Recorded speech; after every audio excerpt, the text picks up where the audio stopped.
All right, I think we're live. Hi, everybody. This is Galit Ventura Rosen, and welcome to another week of Women Empowering Women, where I love to spotlight strong, independent entrepreneurs. Hold on just a second. There it goes, Heather. I told you it goes live. It's so funny. No matter what I do, it ends up going live. So we love to let flow happen, and we're just going to let it go. So I'm a women empowerment and business mentor and a professional speaker, and I'm excited today to be spotlighting Heather Vickery. She is a success coach, which I love the word success. Let's just come out of the gate all positive, right, Heather? Success coach. I love it too. It incorporates everything. Love it. I know that's kind of like how I am with my word empowering. For whatever reason, that word stuck. Everything is about empowering with me, empowering women, empowering university, empower. So your word is success for sure. Thank you. Yeah, absolutely. I love empowering though. That's a good word. We each choose the one that resonates with us. Yeah. So absolutely. Success feels right. So Heather, I'm going to read a little bit about your bio and then talk to us a little bit about yourself and your journey. We'd love to learn more. Okay. You help creative entrepreneurs identify what they really want, figure out what's been stopping them, and then clear a path for abundance. Another great word, abundance. Yes. Once the path is clear, you help them implement systems, strategies, and boundaries for personal and professional success and level up and feel awesome while they do it. Yes. Yay. So tell us a little bit about yourself and how you got to this journey, and we'll jump into the topic after that. Absolutely. So I have been a creative entrepreneur for almost 20 years. I started an event and wedding planning firm a long time ago. Yes, I'm about to turn 43, 1 week. Happy birthday. It really was 20 years ago. People are like, no way. Yeah. And through my own, several years ago, through my own major life transformation, which included a divorce and some other really big picture things, I loved what I was doing, but I knew there was more. And I really started to pay attention to the universe and what the universe was giving me. And I realized I was already coaching. People were coming to me when they were ready to transform into a new position, a new place, a new life, whatever it was personal and professional. And I decided then that was really kind of a calling for me. And I put it out there, and it's working. People love it. I love it. I feel so good about the work that I'm doing and the growth that people are experiencing, right? When you feel good, you give good, and your communities get stronger and all these awesome things. So that's kind of my journey. I'm also a single mom of 4. Oh, yay. I only have 3. Good for you. I have 4 little girls. One's not so little, one's still little, 13. Wow. They're fun. They keep me on my toes. They're great. They keep us motivated. Yeah, well, they're my deep, deep why for sure, because I want them, these young ladies, to know that there really isn't anything that's off the table. They can Amen. Yeah. Boys too. I have 2 boys and a girl, and it's exactly the same thing. I've got a son that's graduating college this year, and there is no limit. I go, hun, you just figure out what you want to do, and we figure out a way to get you there. Right. So dedication, desire, and hard work, right? All of it. You got to have the follow through, and we're there for the accountability part, right? Absolutely. Oh my gosh. So you've been on quite a journey. It sounds like you're absolutely doing what you love, what you're passionate about. It sounds like you're making transformations happen with your clients, which is wonderful. And I love hearing about that. Do you work with men and women? I do. Okay. I want to make that clear. I absolutely work with anyone. They do tend to be creative entrepreneurs, although interestingly enough, I have a little niche of professionals who they work for someone else, but they run their business like an entrepreneur. And what that means is they're responsible for their own sales and marketing, and they have to come at it from a creative approach. So they're analytic clients. I have some attorneys and accountants, which is really rare, but they've tapped into that creative way to be an analytic person. And it's kind of fun. So the same concepts apply there. Sure. That makes complete sense to me. And I love that you have that little niche. I think that's so important in the business. So let's jump into the topic. I want to give away some of your secrets today. That's what we do on Women Empowering Women, right? I love it. We give away just a little bit of secrets so people can learn about the amazing things that you're doing. So you really are about work-life balance. I am. First of all, I had somebody say to me the other day, oh, that's the B word. It's a bad word. It's not a bad word. It's totally achievable. Not only do I think it's achievable, I think it's necessary for actual success. And let me be clear, we all define success differently. You should define it under your own terms. Stop holding yourself to standards that are somebody else's. And that's the first thing, is letting go of what feels balanced to somebody else or what somebody else considers success, and find out what actually feels good to you. And then I have a little 7-step process. And I believe firmly that if you do each of these things, you will get what is balanced for you. And for somebody who's young and maybe doesn't have kids yet, that balance may look like working 70 hours a week. That's okay. If that feels really good to you, that's the and goal. there's nothing wrong with that. Yeah. If some people really love their work and they don't want to stop. If that's what it feels like to them, go for it. Yep. I mean, I love my work. I love my family. So my balance and my boundaries are just really different from somebody else's. And it's important to respect and honor that within each other, and help everybody sort of get to that level for themselves. So completely agree. Yeah. So these 7, I'm just counting with 2 hands. I know you're going to have to do this so we keep track that we cover them all, right? Yeah, all right, go. I'm keeping track. The first thing is just what we're talking about, is identifying your needs. So figuring out what needs to happen in your life to actually feel balanced. So for me, I need to shut down my business at 3 so that I can pick my kids up from school. Okay. And does that mean I don't ever work nights or weekends? So of course, it doesn't mean that, but I don't take meetings. I don't schedule appointments. I don't do interviews. I don't coach clients outside of those hours. And I'm a single mom, so I try to pick that up when I do not have my kids. But everybody's needs are different. So going through and clarifying what would actually make you feel balanced. How often do you want to be on vacation? How many days a week do you work? What are your office hours, right? The list goes on. Figuring that out is number 1. Perfect. Number 2. You can't get what you want if you don't know what you need. That's exactly right. So first one is needs. How can you build a roadmap if you don't know where you're going? Absolutely. The second one is to define and create boundaries, which is my favorite word. I love boundaries. Boundaries define what is acceptable for you. What is your limit of acceptability? And they go from everything in home to how willing are you to let dishes sit in your dishwasher or your sink, right? What is your limit that's acceptable there? Right. To, what you want your work hours to be, how you're going to engage with your clients. I have a respectability clause in my contracts that says we're going to be really nice to each other. And if at any point we don't feel like we're being nice to each other, we're going to talk about that like big kids, right? So boundaries can go around everything, personally and professionally. And once you do that, it changes everything. Of course, you have to communicate those boundaries, because if you don't tell people what... Oh, mine are in my contract.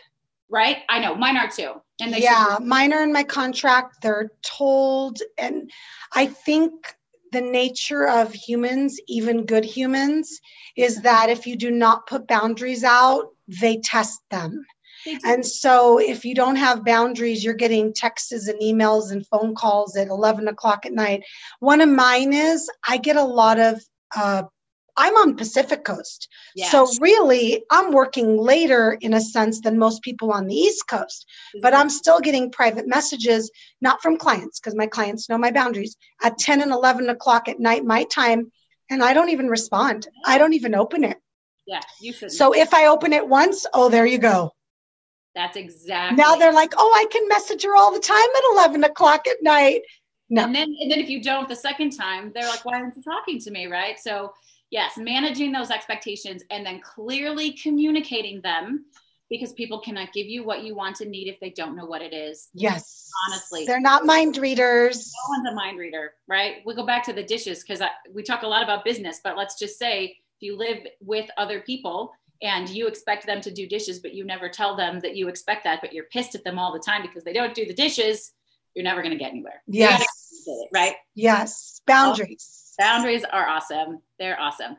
Okay. Number 3 is productivity. So it's actually getting into the work of it. And I love to use systems for productivity. So we were talking about the late night working. We work late at night. We don't want our clients to expect us to be working late at night. So I use systems like Boomerang for Gmail, which is awesome. Send those emails the next day. You can get your work done when you have the time.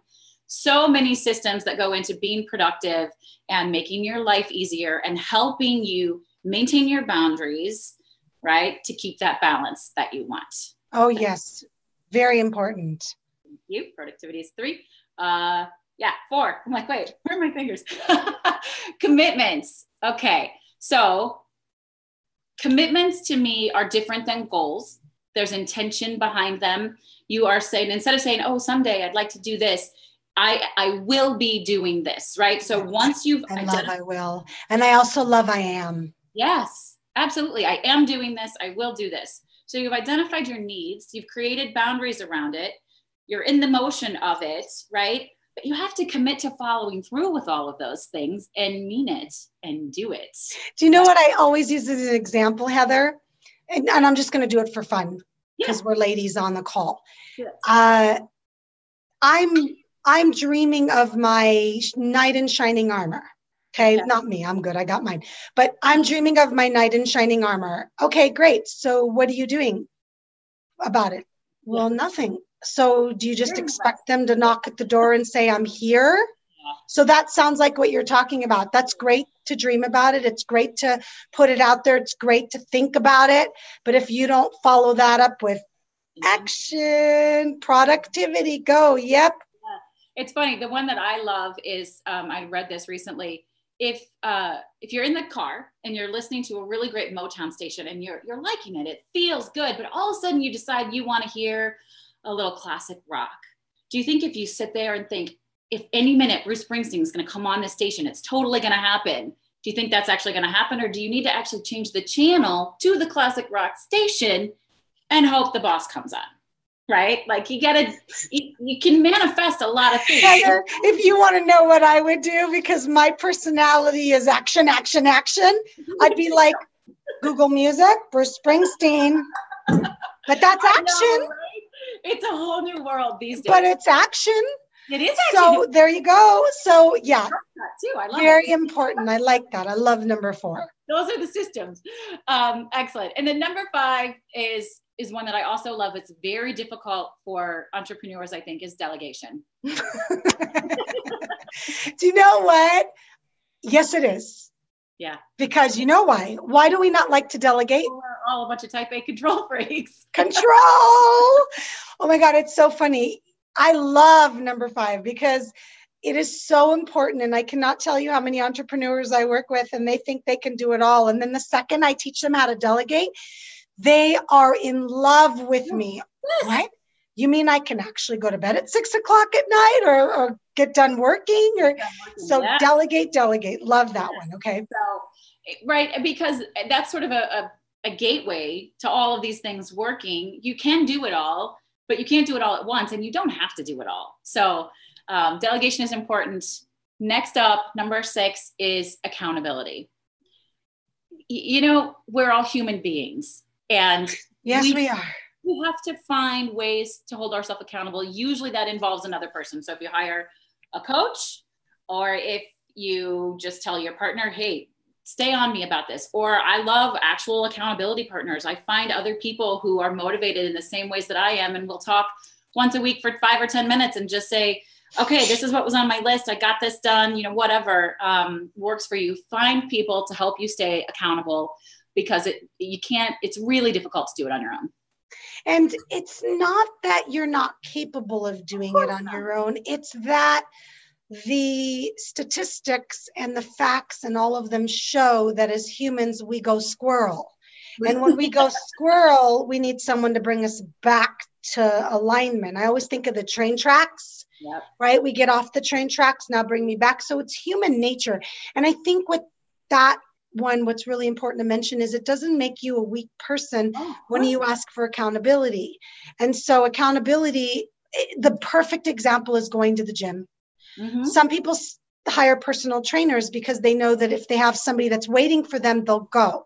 Some people connect with a friend because they know if that friend is waiting for them at 7 in the morning, they're not going to stand them up. So why do people have to do this? If not, most people don't go. And I say most because there's always the ones that are awesome, but most people don't know how to hold themselves accountable. We're really good at holding other people accountable, right? But not. So I think that's a really important one. Yeah, not only does it not make you weak, I actually think it makes you strong. Always. Anytime you can identify an area that you can make a change or ask for what you want and then get what you want and go where you want to go, that makes you a stronger person. It really does. Always. So in all of these steps, right? Yeah. And then the last one, which is the fun one, and you've done all this other stuff, is to celebrate your successes. So my favorite.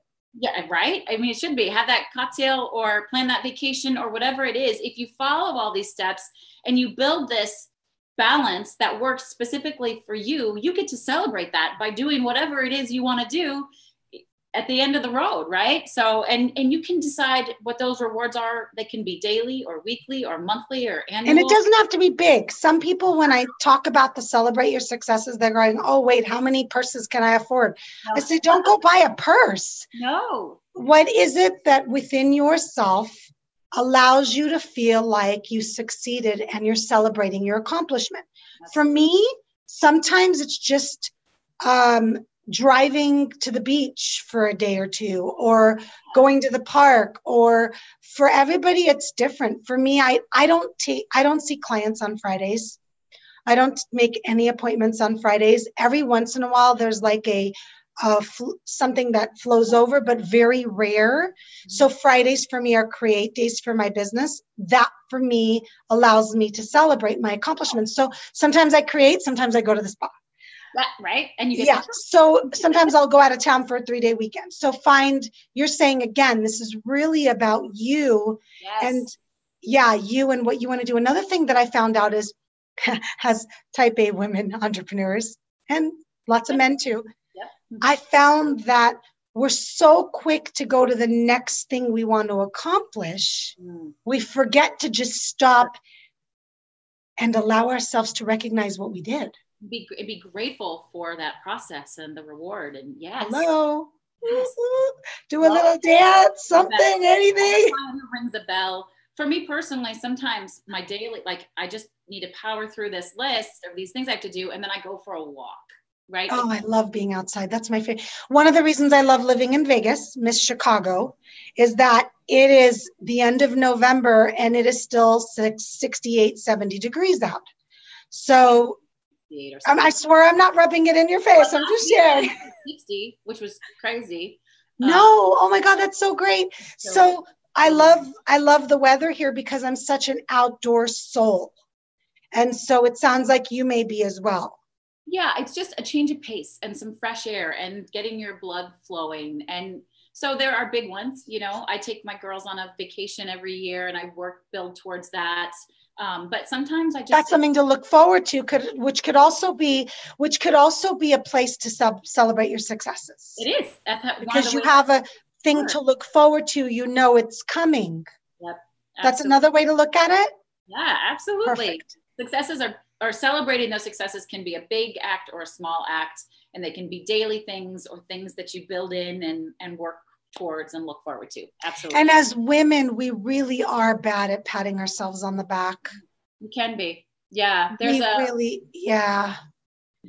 that to me seems so important that you just stop and celebrate. It's okay to plan your next conquering method, but celebrate first. Absolutely. Build in that celebration. It really is important. And it also gives you time for reflection and gratitude. And that's a pretty big game changer as well. So those are great pieces of advice, steps to start having balance between your work and life, making it your own, whatever that might mean to you. I love when we don't tell people how they live their life. We ask them how they want to live their life. So share with us a little bit, Heather, about how people can get a hold of you and learn more about how you work with your clients to make sure they have this balance. Absolutely. So I'm really easy to find, folks. My company is Vickery & Co. So www.vickeryandco.com. I'm on Instagram at Vickery & Co, Twitter at Vickery & Co, although I do not check Twitter that often. Facebook at Vickery & Co.